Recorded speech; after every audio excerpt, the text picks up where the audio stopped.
Okay, so let's make a beginning. So last week where we left off was we've completed the various avatars and Mhm. we started having some spiritual understanding of the relevance of these avatars and I thought it would be important to not miss the connection. So I'm going back two shlokas rather than start from the 32nd shloka because the 32nd shloka, if I start today just like that, it comes out of the blue.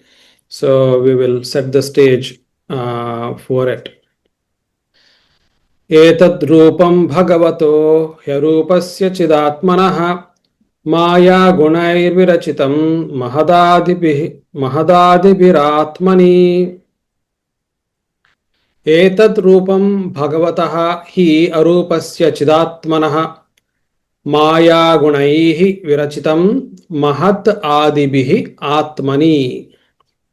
So having, in fact, not only did we complete the avatars, we also had a couple of shlokas dedicated completely to Sri Krishna, saying he is the actual, he is the complete avatara as compared to the other avatars. And so thereafter, we are now seeing some manifestation aspects of the creation. So it all started from the oneness, and then the Brahman, Parabrahman has taken over the role of, it was time to create, and then he had taken the assistance of his own Maya, the one he has created, and that Maya has the gunas, Sattva, Rajas, Tamo gunas. So that is where we are right now. So for Parabrahman is a formless kind of a state, but he has taken a form. So that is the rupam which is referred here. Etat rupam. Rupam means form. Etat rupam bhagavataha he arupasya chidatmanaha. So arupa means the formless. So of the formless, so this is the form of the formless Bhagavan, Bhagavataha, of the Bhagavan, who is also Chidatmanaha, who is that universal consciousness. And that Rupam, that form, along with Maya Gunaihi, along with those gunas, the three gunas, Virachitam, something has been built. What was built? Mahat Adibihi Atmani. So he had built this form, which of course is not just a form, but it's entire creation. And there are several other entities or ingredients that make it make it into a form, which is Mahat. Again, the collective consciousness of the creative force. Maha Adibihi and so on. So we know that there is Mahat, Ahankara, and then the Panchabhutas, and then the Indriyas, Manas, and so that is how the entire Sankhya kind of details come into play. So Atmani, within the self, within the self, Atmani, so that is within the self, he had created this form.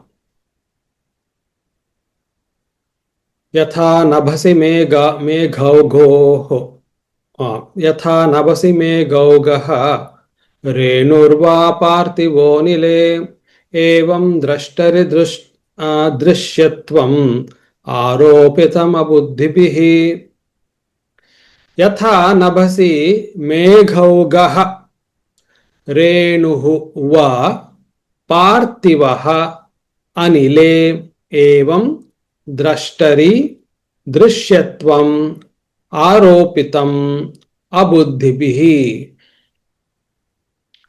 So again we have covered this, but I'll just quickly go through. Yatha, just after. Nabhasi, in the sky. Meghaugaha, megha would mean cloud. Meghaugaha, so the the extent of all the clouds. Similarly, Renu means particle, of course, the particle of dust. So, Renuhuva or the Renu are the particles.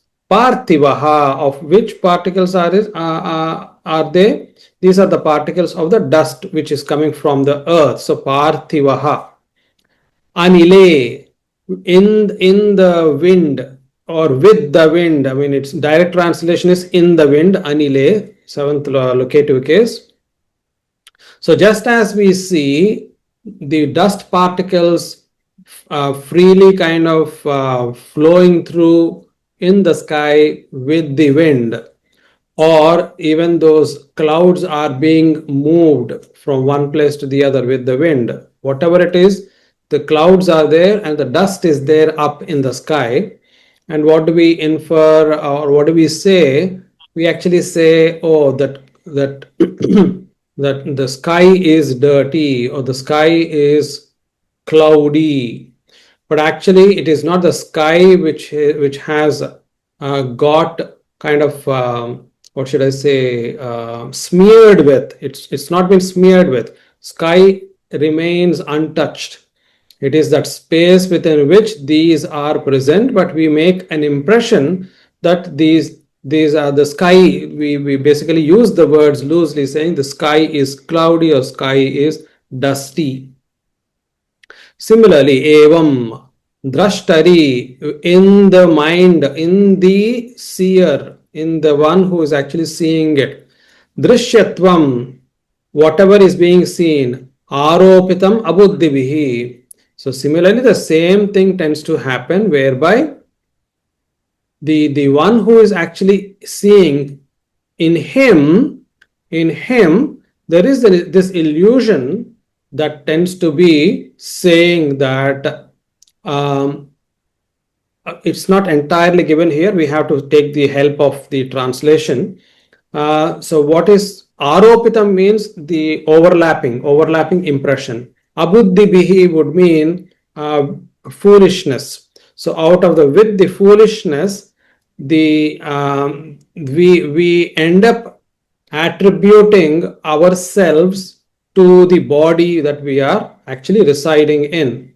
So the impression is always carried with us consciously that I'm actually the body, but we need to make an effort to detach ourselves from with that understanding, because we are actually the eternal spiritual beings, but not the ones which is seen apparently. So that is the comparison, although it's not spelled out here. That is what it infers. We'll just have to read the translation for that. So similarly, they also implant material bodily conceptions on the spirit self. So what did we see so far? We have seen that the very creative force has come from the very self, which is the Parabrahman, which is the formless. Then we have seen the form, so the creation of the formed, the manifestation of that energy, the divine energy has taken place.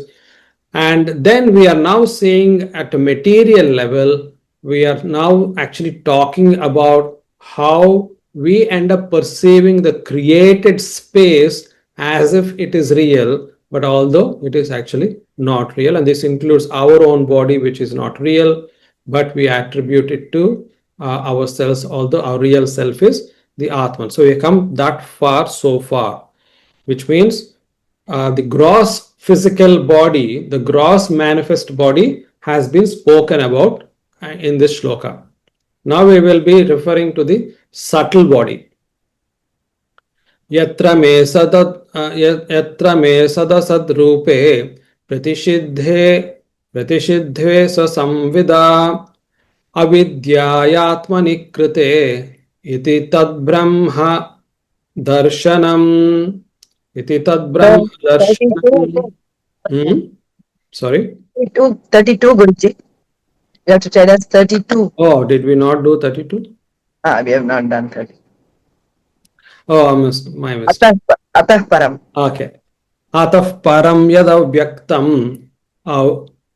Avyudagunam brumhitam adrishta shrutavat avastutvat sajivo yat punarbhavaha atah param yat avyaktam avyuda guna brumhitam अदृष्टा श्रुत वस्तुत्वात् सह जीवः यत् पुनः भवः. Okay, so atah param, thereafter or more than that. Param would mean best or so more superior, atah param, superior to that is yat avyaktam, the one which is not expressed or to be seen. Actually, avyaktam should also literally mean the one which is not manifest. The very word prakriti and also purusha both are actually said to be avyakta. But in this context, we're going to see the subtle body being mentioned. But anyway, as of now, we will stick to the original meanings. Avyaktam would mean unmanifest. And avyuda again is something which is about taking shape. Guna brunhitam. So now, because we are talking about it, it's a little confusing. Even for me, it was initially confusing because when we talk immediately of avyaktam, avyudham, we attribute it to the unmanifest creative force or the parabrahman, unmanifest. But here, guna brunhitam, when it is mentioned, something which is associated with gunas. How can that be the case? So therefore, this is actually in reference to the subtle body. However, we need to be very clear that the Parabrahman, the Atma for that matter, would be a avyakta aguna or gunarahita. It is devoid of the building blocks of Prakriti or the gunas. But here it is with gunas. So we need to be a little careful here. Adrishta, the one which cannot be seen. Ashruta. So it's a samasa padam. So therefore ashruta also. And not heard. Vastutvat. Vastu in technical terms should actually refer to the same Atma, the Atma that is that self which is the only real thing. Vastu actually should refer to the only real thing that exists. But Vastu, we know, we actually use in common language to be a thing. That is not the case here, but Vastutvat, it is like the real self. But again, we will take it with a pinch of salt. Saha Jivaha. That is the Jivatma. Yat Punaha Bhavaha. It is something which keeps coming back again. It is reborn. So this makes it very clear that we are actually not talking about Atma. Actually, I shouldn't use the word Jivatma there for Jivaha. It may be, but we will just leave it as Jivaha. So the one which is basically being born is the Jiva. Now we can definitely say it is Jivatma mainly because Jivatma is the one which is encapsulated or stuck with the karmic bondages, and therefore it is that one which keeps coming back in life. So now going back a little bit, we have earlier just simply had a hint of gross body or gross material manifestation in the earlier shloka. Here it is the subtle bodies, the reference to the subtle body. And now, is it the gross body which actually carries this Jivatma? No, is the answer. Which one carries it? It is the Linga Sharira or the subtle body or the Sukshma Sharira as we call it. So this Sukshma Sharira, how long does it stay? It actually lives until the time of involution or laya. So it continues to exist. So you can say it is a nitya. It is actually there all the time. But again, relatively speaking, actually, Atma or the Paramatma or the Parabrahman is the one which is truly the eternal, timeless one.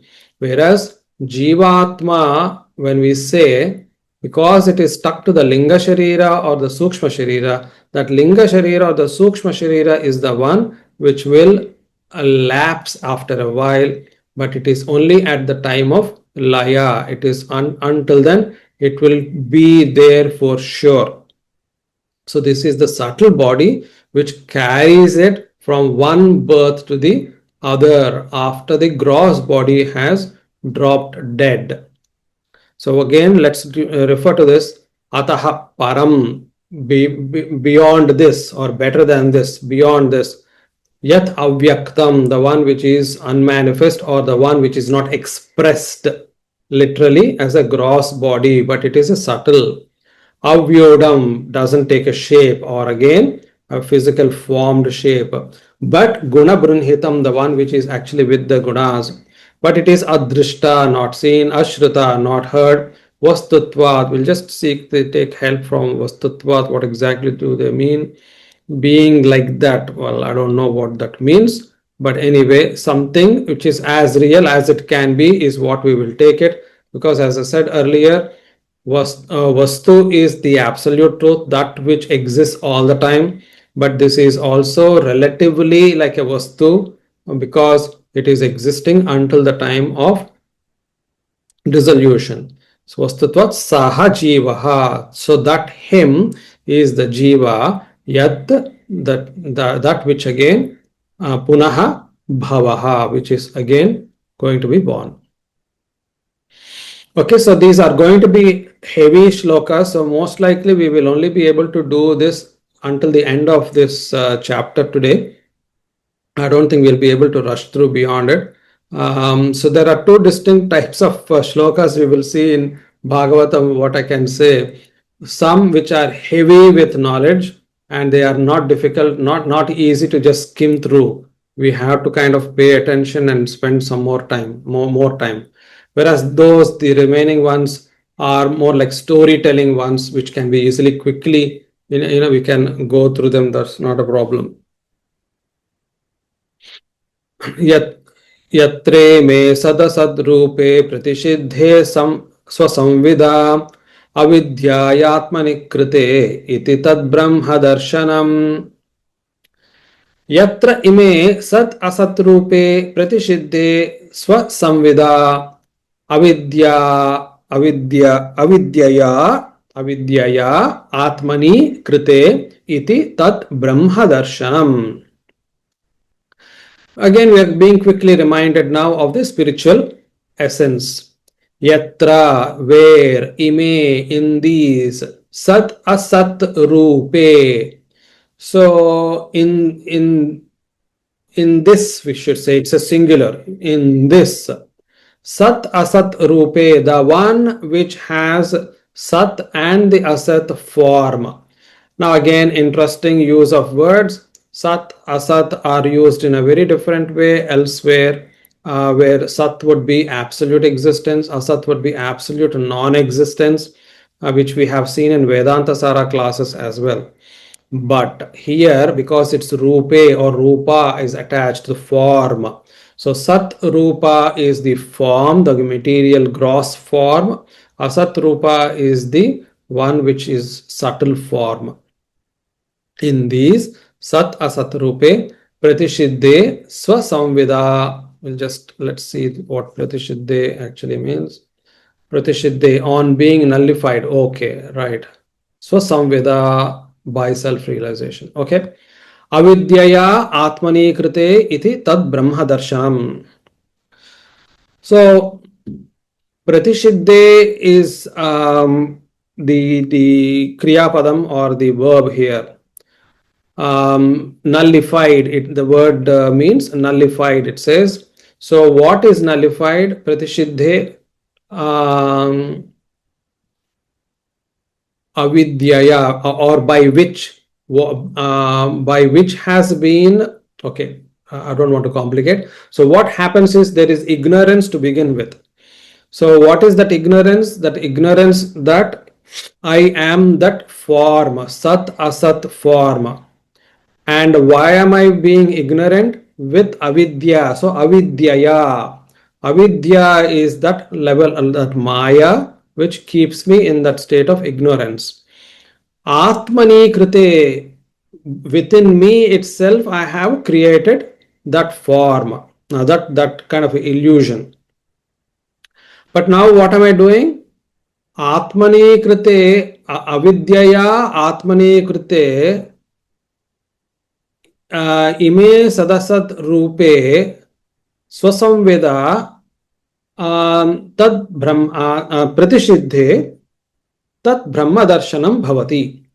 So what happens is, when I am actually able to, through my own self realization, swasamveda, through my own self realization, I am able to overcome that illusion or the ignorance which was actually caused by avidya within me, that I am actually the form, the gross and the subtle forms. Now that I have actually kind of overcome that ignorance, I am actually having the Brahma Darshanam. That itself is Brahma Darshanam. Tad Brahma Darshanam Bhavati. That itself, I don't need to do something different. Once I have actually been once I've been able to overcome that ignorance, that I am the form that has gone away, disappeared, that itself becomes Brahma Darshanam, or the Parabrahma, or the Atma Darshanam. I am now the Brahman, I am now the Atman. That happens automatically. Okay. Here, of course, it is said at that time he sees himself as well as the Lord. I don't think that was said in that much, but we will have to accept that it is the self. I'm actually now within the Brahman.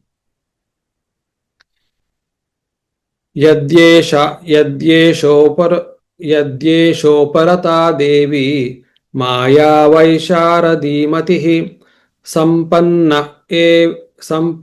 एवेति विदुः महिम्नी स्वे महीयते. यदि एषः it would be, or एषा उपरता. यदि एषा उपरता देवी माया वैशारदी मतिः सम्पन्नः एव इति विदुः महिम्नि स्वे महीयते. So uparati is kind of overcoming. Uparati we actually see in yoga vocabulary as well. Uparata. So uparata devi, esha uparata devi maya. So all these are feminine adjectives of esha. And what is that? Not only those, Vaisharadi Matihi are all in feminine gender. Okay, first case feminine. So what the two things have happened there. One is Uparata Devi Maya Esha. Uparata Devi Maya, the one, that Maya, which is divine. It's not as if it's not. I mean, ultimately everything is divine to that extent. So the Maya had been overcome. Uparata Devi Maya. Once it has been overcome, what is filling its place? The ignorance is now being displaced with Vaisharadi Matihi, knowledgeable knowledge. Okay, so here the Matihi is the actual noun, and to that all these are adjectives. So first what happened? Matihi Devi Maya Uparata. Esha Devi Maya Uparata Matihi. Now it has become Vaisharadi Matihi. The one which has been devoid of the Maya influence of ignorance, now it is filled nicely with the knowledge. Vaisharadi Matihi Sampannaha, now that it has been able to achieve that.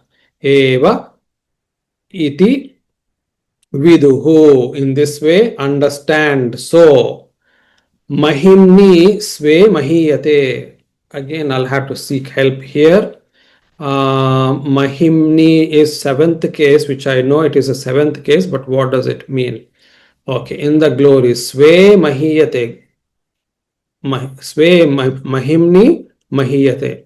So that self, once it has, now see the, I think now we can see the link being formed with bhakti yoga. So earlier we can say the knowledge part of it, we have understood that I am no more the gross and the subtle bodies, and I am actually the Brahman. So we have understood that earlier. Now that ignorance has been removed and I am now full of knowledge, what is happening is that I am enjoying or rejoicing in the glories of the self or the glories of the divine. So, Sve Mahimni Mahiyate, the self is now rejoicing within the glories of the self itself. Okay, so if the illusory energy subsides and the living entity becomes fully enriched with knowledge by the grace of the Lord, then he becomes at once enlightened with self-realization, thus becomes situated in his own glory. So now Bhagavatam is a lot about bhakti, so obviously we are now seeing the connection there. Evam janmani karmani ह्यकर्तुरजनस्य च वर्णयन्ति स्म कवयो वेदगुह्यानि हृत्पतेः एवं जन्मानि, एवं not जन्मनि, जन्मानि, एवं जन्मानि कर्माणि हि अकर्तुः अजनस्य च वर्णयन्ति स्म कवयः वेदगुह्यानि हृत्पतेः. For those who are into Sanskrit learning, you would appreciate that there are two cases used here, or three cases. So before all that, we need to first look at the verb varnayanti. Varnayanti are described, but is in plural case. Who are describing? Kavayaha, the learned ones. Varnayantisma, they used to describe, or in the past they described. So it's in a past tense, you can say. So those learned people, they used to describe in this fashion. What were they describing? Veda guhyani janmani karmani. They're actually describing the various births and various deeds or actions, and those which are even not grasped in the Vedas. Guhyam means secret, or that which cannot be known easily. So even by the Vedas.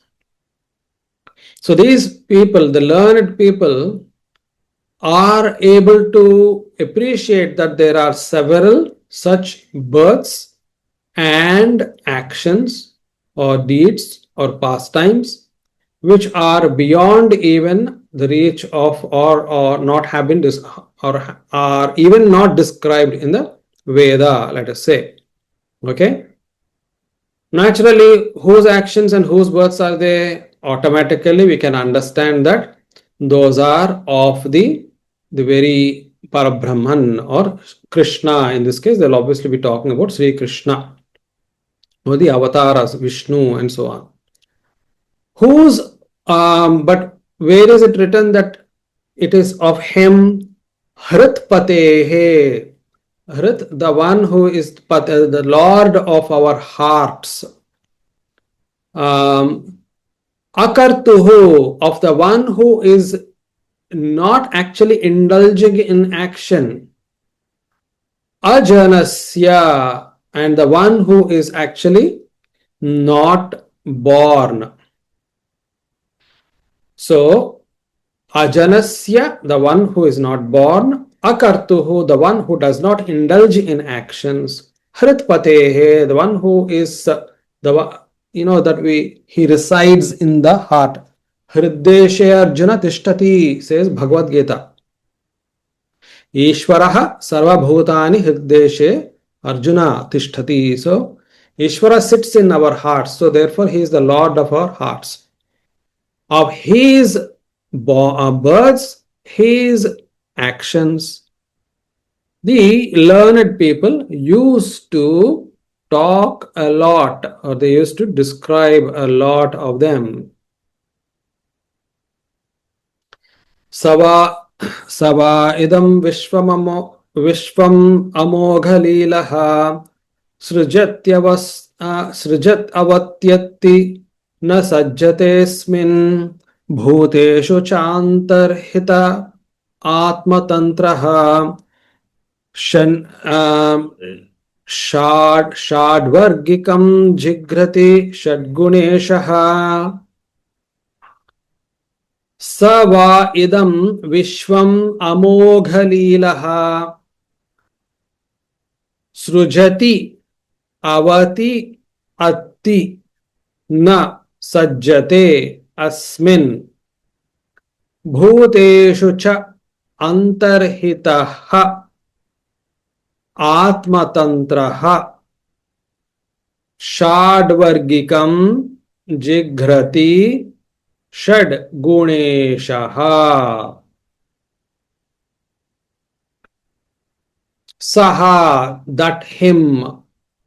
Va idam Vishwam, this universe. That him, this universe. So Saha Saha Vishwam Amogha. Saha Amogha Leelaha.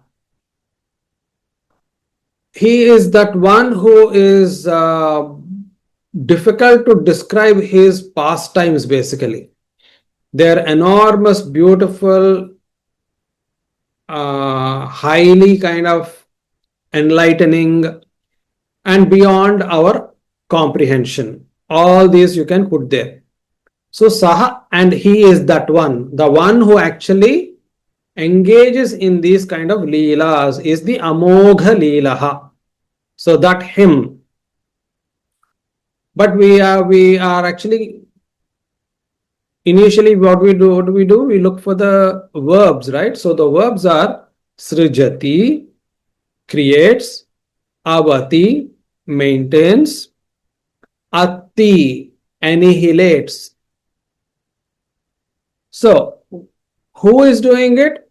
He, Saha, he is doing it. And again, who is he? Amogha Leelaha, the one who actually performs all those wonderful Leelas. So, Saha Amogha Leelaha idam Vishwam Srijati. Now we can make it form that sentence. He is actually creating this universe. Saha Amogha Leelaha idam Vishwam avati. Another sentence. So he, that Amogha Leela, that creative Brahman, creates, sustains this universe. That's the second sentence. Third sentence is Saha Amogha Leelaha idam Vishwam atti. He the one who actually is that Leela Purushaha, he annihilates this universe. But interestingly, what happens? Asmin na sajjate. He does not actually get engaged in the day-to-day affairs of this Vishwam. Saha asmin vishve na sajjate. He does not take part in any of it. So he is attached, detached kind of person. Bhuteshu, in the living creatures, cha antarhitaha, he is present inside those living beings, but he is atmatantraha, he is independent. He is not dependent on anything. Atmatantraha. In fact, his um, self, I don't know whether it's self dependent is the right word here, but anyway, is independent. Now, what else? Okay, here the verb is jighrati. Jighrati is smelling basically, but it's not truly smelling, it's more like an inferred, metaphorical.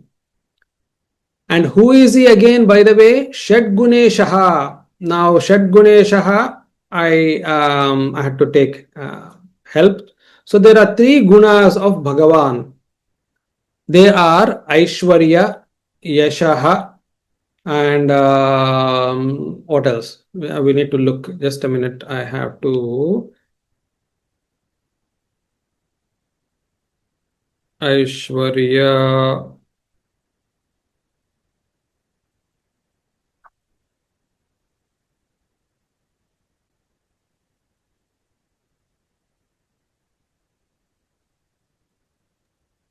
Written wealth, power, fame, beauty, knowledge, and renunciation. It is written. Yeah. So Well, Aishwarya is the wealth. Aishwarya is the wealth. Wealth in that sense. At the end of the day, think of a highly successful billionaire. He has enormous wealth. There is no limit to the wealth. So that kind of a wealth. Then virya, the strength. So there is enormous amount of strength again. Yashaha, famed. So God is actually not boring.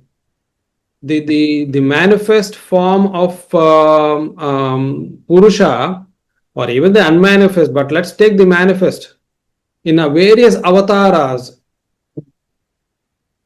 Whatever be the avatara, you actually see that he is somebody who we can praise forever, endlessly. So there is fame attached to it. He is always strong, virya. Then beauty, we can't take our eyes away, Shri, and full of knowledge, jnana.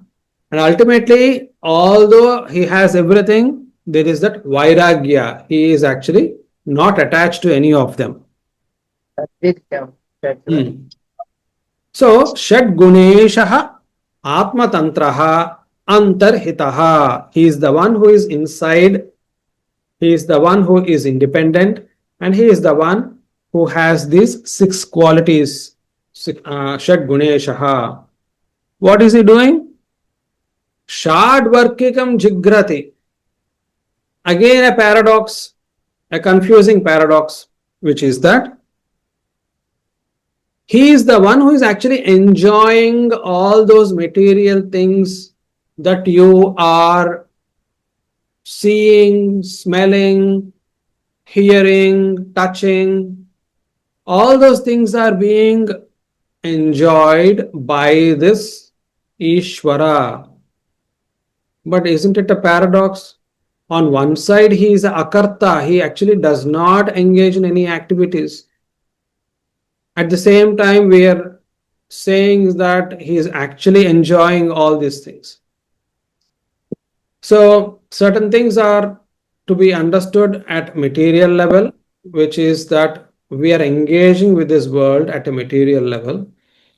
Everything is fed to that Brahman or Atman. But what it does with it is its business. Frankly, it doesn't do anything with that. But we are actually serving all that to that. So all the tools, the eyes are servants. They are very sincerely passing all that information to the master. Ears are sincerely passing all the information to the master. Do they know what is done with that information? They don't. But it is left to the mind. So let us say the mind takes all this information, the movie and some entertainment and gossip, all those things, and it is actually kind of creating a new world out of it. It is its problem. But at the same time, it is not actually kind of allowing any of this information to touch it, but it is still functioning in a detached, attached way. Good for it. So it is not kind of corrupted, or it is not engulfed in all the kind of grossness. So what it does is for the master to decide. It's not for the tools to decide. So for that, in that way, I would rather not worry too much. On one side, we keep saying that it is attached, it is detached, not a doer, a karta, and then we keep hearing that actually it is doing. So the best thing is for us to understand that our job is to be a nimitta, an instrument. We are not, first of all, we are not going to be ever thinking that I am the one who is doing. Similarly, we would also not worry too much about what the Divine Almighty does with all that information. It is his business or her business or its business. Okay. But importantly, what we are saying is the spiritual lessons are going on right now. न चास्य कश्चित् निपुणेन धातुः अवैति जन्तुः कुमनीश ऊतीः नामानि रूपाणि मनोवचोभिः संतन्वतो नटचर्यामिवाज्ञः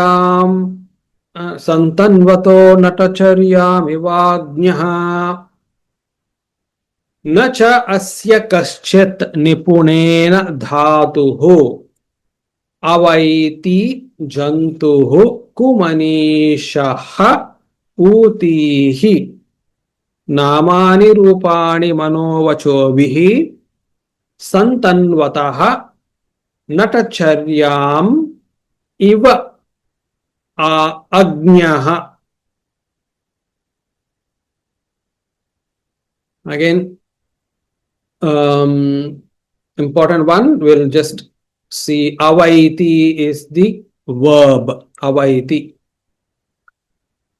Avaiti kaschit nipuna na avaiti. It should be na avaiti. So basically it would be not able to know. Not able to know. Let me just make sure. Avaiti can know. So cannot know. So therefore it is a.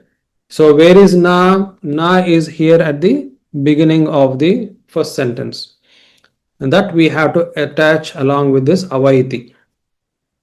So na avaiti, cannot know. Who cannot know? That is the subject. Jantuhu, living creatures. Kumanishaha, the one who has a corrupted mind or corrupted being. In the sense, he is indulging in all the gross stuff, gross material stuff.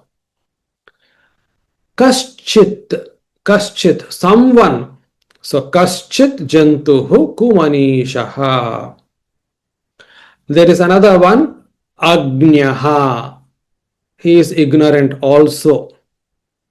He is ignorant also. Then I just want to make sure I see what utihi mean. Utihi refers to activities of the Lord. We can come to that later, right? So who is unable to understand? Kaschit, someone, Jantuhu, someone would basically here literally translate to all those Jantus, that particular living being, that particular human who is also ignorant, Agnyaha. He is unable to know. What is he not able to know?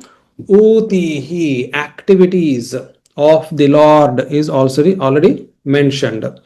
So he or that particular living creature or human is unable to know the activities of the divine Almighty. One, where did we see the word of the divine Almighty? Dhatuhu is the word which is at the end of the first line itself.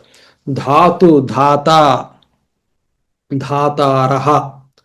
So dhata would be the one who is actually bears everything. So dhata. Dhataraha asya dhatuhu of that divine Almighty, the activities are not being grasped by these ignorant creatures. Nipunena, even with expertise, even with their capabilities. So they are unable to know. What else are they not able to know? Namani, Rupani, Namani names, Rupani forms. With what? Manovachobihi. They are unable to grasp or express even with their thoughts, mana, vacha, and their speech. They are unable to do that. Santanvataha natacharyam iva agnya. So just like, okay, I'll take the help for the natacharya, which is basically something to do with stage play. Okay, we'll just read through this. Foolish with a poor fund of knowledge cannot know the transcendental nature of the forms, names, and activities of the Lord who is playing like an actor in a drama. Nor can they express such things neither in their speculation or in their words. सवेदधातुः पदवीं परस्य दुरन्तवीर्यस्य रथाङ्गपाणेः यो मायया सन्ततयानुवृत्त्या भजेत तत्पादसरोजगन्धम् सह वेद धातुः पदवीं परस्य दुरन्तवीर्यः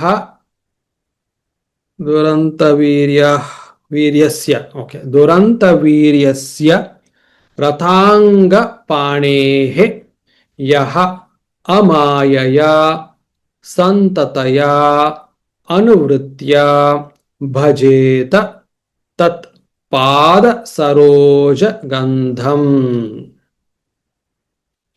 Again, a useful one for those learning Sanskrit, because it has everything that can make a nice sentence out of it. Bhajeta is the verb. Bhajeta. Vandeta, vandeyata, vanderan. So bhajeta should worship or should kind of pray or should salute, whatever it is. Yeah. So should. Excuse me. So bhajeta. By whom? Saha. That one, that particular person, saha. Okay. Initially, there are two sentences here, but anyway. Whom should he worship? Pada saroja gandham. The one whose feet are basically lotus feet and scented lotus feet, you can say. So saha or yaha is also there. Yaha, that particular person who actually worships or should worship the lotus feet, the scented feet of the Lord naturally. Amayaya, santataya, anuvritya. So these are all in instrumental case, which is the third case singular. Amayaya, meanings wise, we'll just have to take help. Amayaya would be without reservation, okay. Santataya, without any gap. Anuvritya, favorably. So should that particular person should worship the lotus feet, the scented lotus feet of the Lord without any reservations, without any what was it? What else was it? Without any gap, okay. So basically nityam, always, anuvritya, and in a very favorable way. And again, sahaveda, that particular person knows, he knows. What does he know? This is the second sentence. Saha padavim veda. He knows the various padavi would be position basically, but here it must be abode and so on. So whatever goes along with it. Saha padavim veda, whose stage or whose position, dhatuhu, again, that protector, the creator, that he is.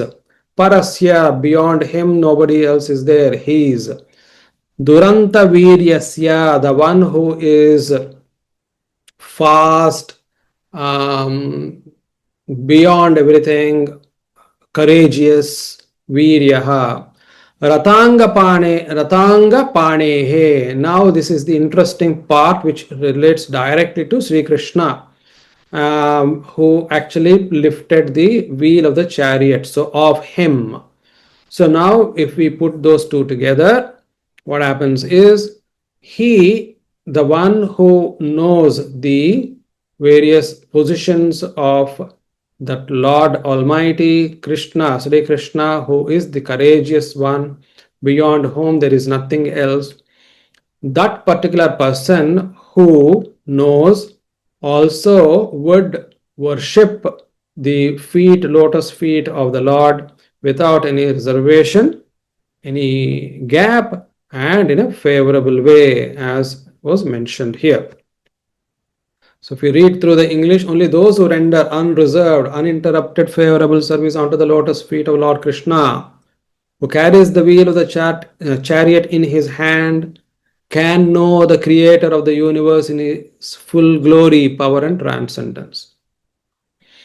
Okay, so earlier also we have seen something on the lines that it is not easy for people, especially those who are not enlightened, to know the various forms and names and so on, and also the full extent of the actions of the Lord Almighty, and cannot express through thoughts and speech.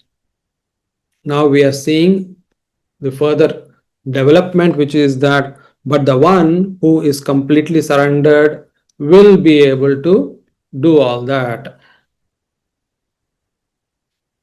अतेह धन्या भगवंत इत्थम यद्वासुदेवेऽखिले अखिल लोकनाथे कुर्वन्ति सर्वात्मकमात्मभावं न यत्र भूयः भूयः परिवर्त उग्रः.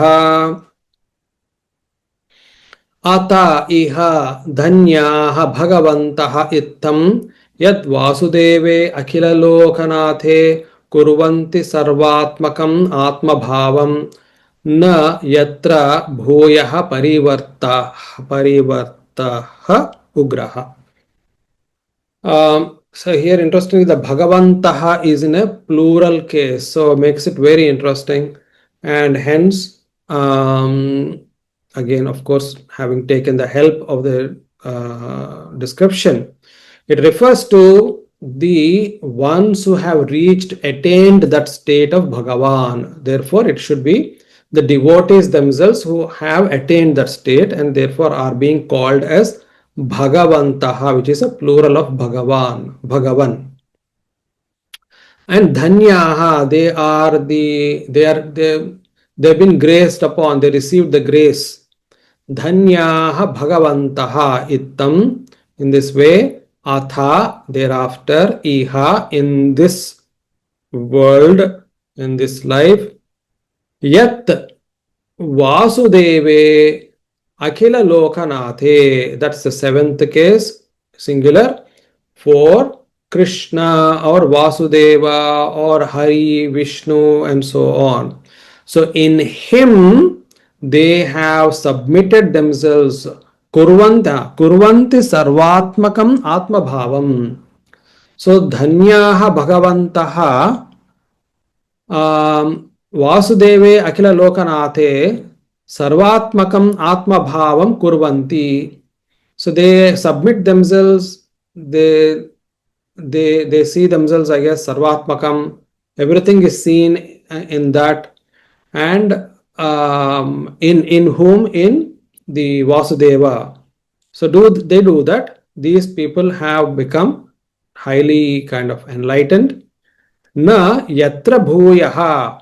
Bhuyaha means again and again.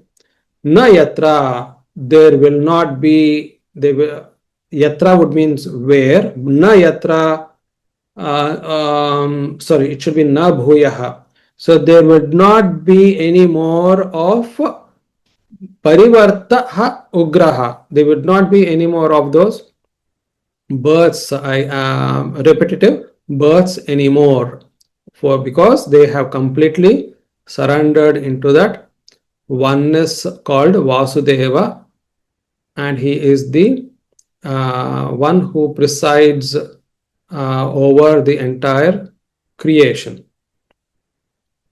Idam Bhagavatam nama Puranam Brahma Samhitam Uttama Charitam Chakara Bhagavan Rishihi Nishreyasaya Lokasya Dhanyam Swastyayanam Mahat.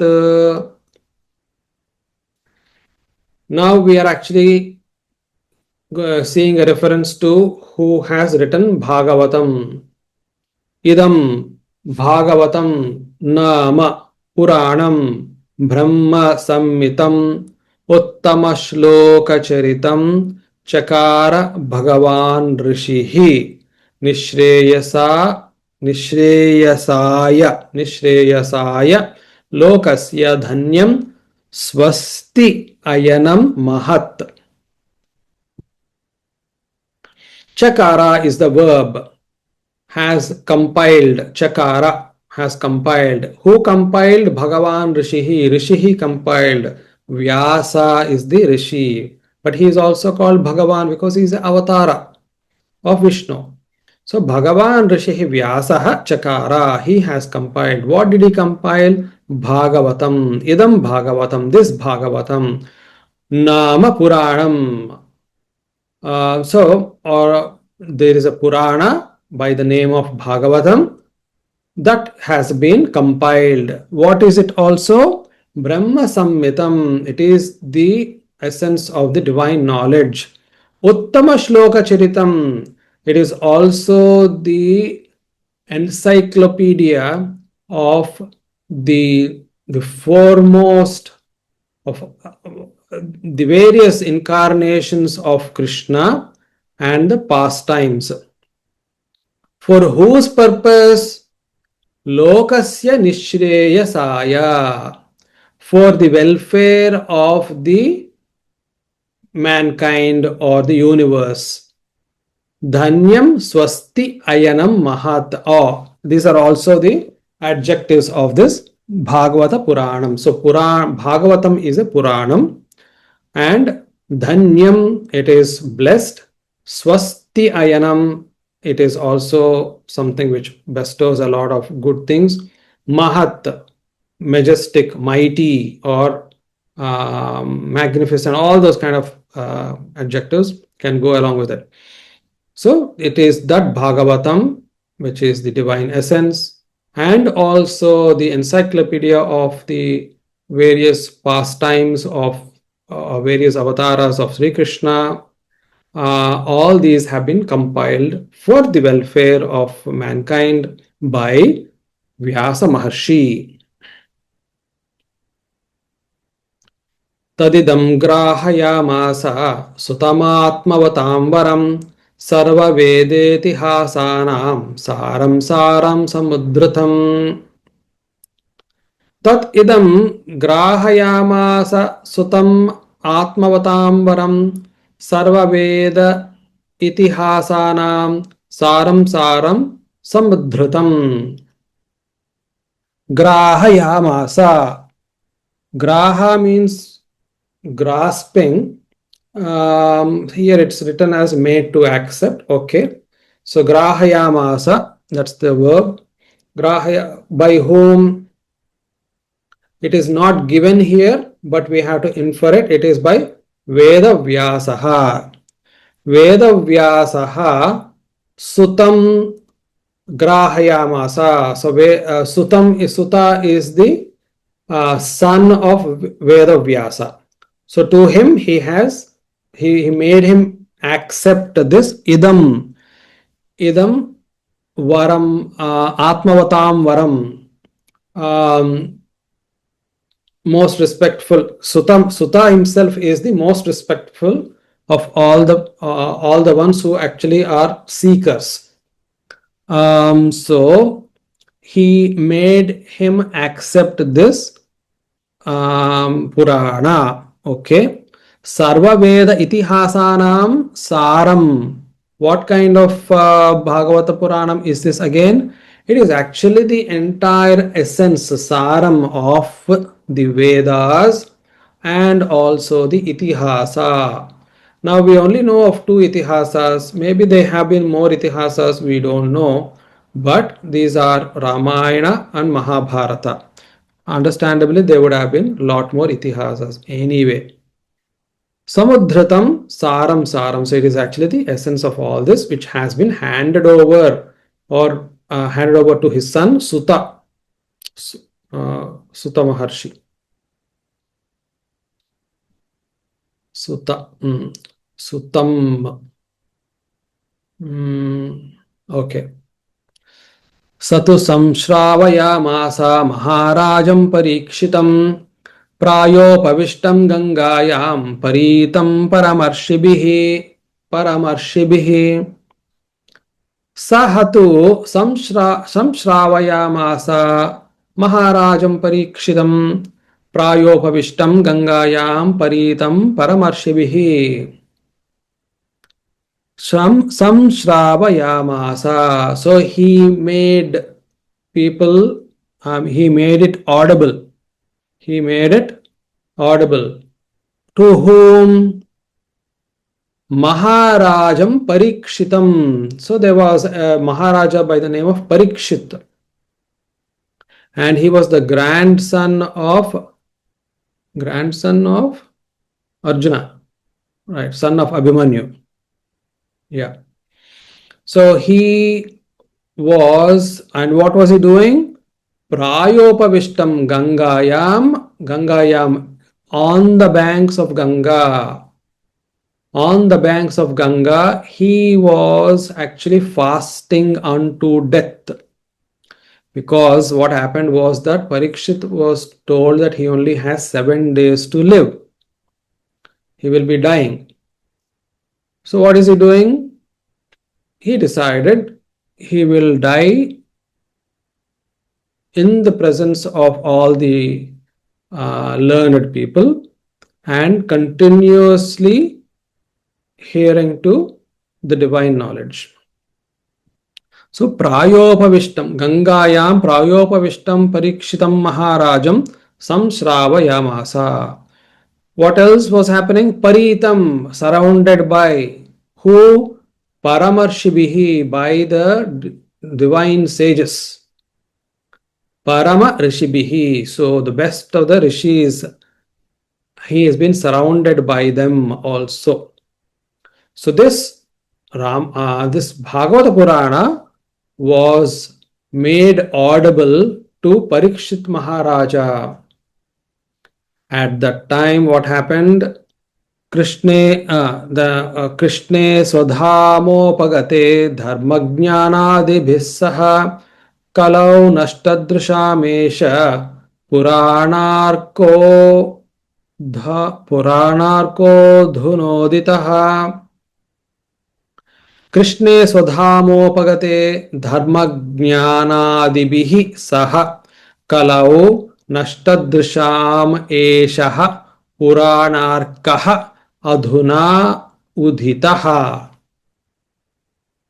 Okay, now Uditaha is the actual verb. Uditaha arisen, past tense. When aduna, now, or then, you can say now. What has arisen? Purana Arkaha. Arka is another name for sun. And interestingly, even in Egyptian language, Arka would mean sun. Anyway, so Purana Arkaha, so the sun, the sun in the name of Purana, Aduna Uditaha, has arisen. When did it arise? Nashtadrisham Eshaha. Eshaha Puranarkaha. This Purana, okay, arose at the time of Kali Yuga. Kalau is referring to Kali Yuga. When Kali Yuga started, and also there has been a severe degradation among the people's intellectual ability. So of those at the time, for them, it has been a nice kind of knowledge that came out. So for the welfare of them. But what also happened just around that time, a little before that, was Krishna Swadhamo Pagate. Just as Krishna left to his abode, we know that Krishna died at that time. Krishna dies, or he basically leaves that body. At that time, what also happened was Dharma and Jnana also left with him. Dharma and knowledge also left with Krishna. Therefore, there has been a severe degradation in the intellectual abilities of the people, and for them, naturally, this is like a sun which has, sun rising up to provide that knowledge or fill that void. Tatra kirtayato viprasherбhuri tejasaha aham chadyagamam tatra nivishtastadanuggrahat soham vah shravayishyami yatadhitam yathamati. So we're basically now seeing how Bhagavad Purana came into existence and how it's been handed over from one to the other. In the olden times, it was delivered to Parikshit Maharaj, but at that time, he had the opportunity to hear to it. Who was it? Shuka Maharshi.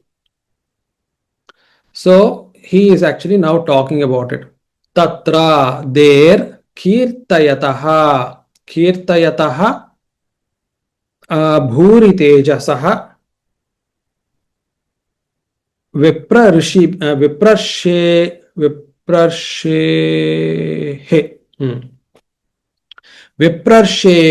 kirtayataha bhuri tejasaha. So here they are all in sixth case. So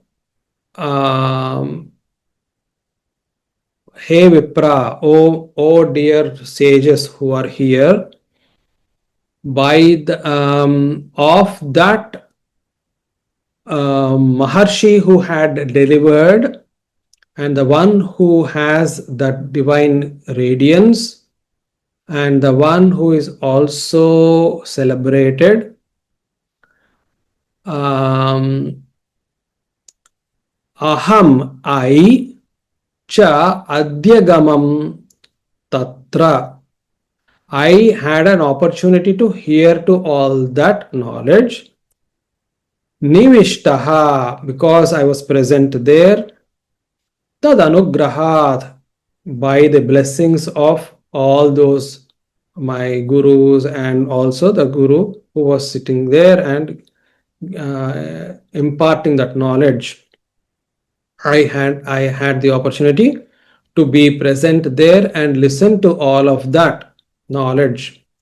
Saha aham, that me, vaha, to you, basically it's Yushman, Shravayishyami, that is future tense. I will give you that knowledge. Yatha adhitam, just as I have learned, Yatha mati, just as is known to my mind. So essentially there will be some lost in translation happening. We need to be mindful of that. Whenever knowledge is transmitted from one to the other, like I teach somebody, then they teach somebody, it is not to be expected that the original source or original essence stays true by the time it reaches 2-3 generations even. It would be distorted, diluted, or it's likely to be different. Sometimes enhanced, we don't know. But surely it's not exactly the same as the original source. So therefore, it is interesting, again, we should salute our rishis for accepting with humility, yatha adhitam, just as I have learned, yathamati, just as much has been grasped by my mind. Now, perhaps to make sure that this problem does not arise, lost in translation does not arise, our transmission of knowledge has been oral, so that the exact pronunciations, the exact kind of at least the encrypted knowledge did not get diluted. Maybe the inferences change, but at least the oral transmission ensured that all of them stay the same just as they were delivered initially. So he is now imparting the knowledge because they have requested, please do give us that knowledge. And he is basically saying, this is how the knowledge was first transmitted, and this is how I happen to be there, and this is now my turn to teach you all. So that actually is the end of this chapter. Now we are, of course, not today, but the next chapter will be the Narada Maharshi's story.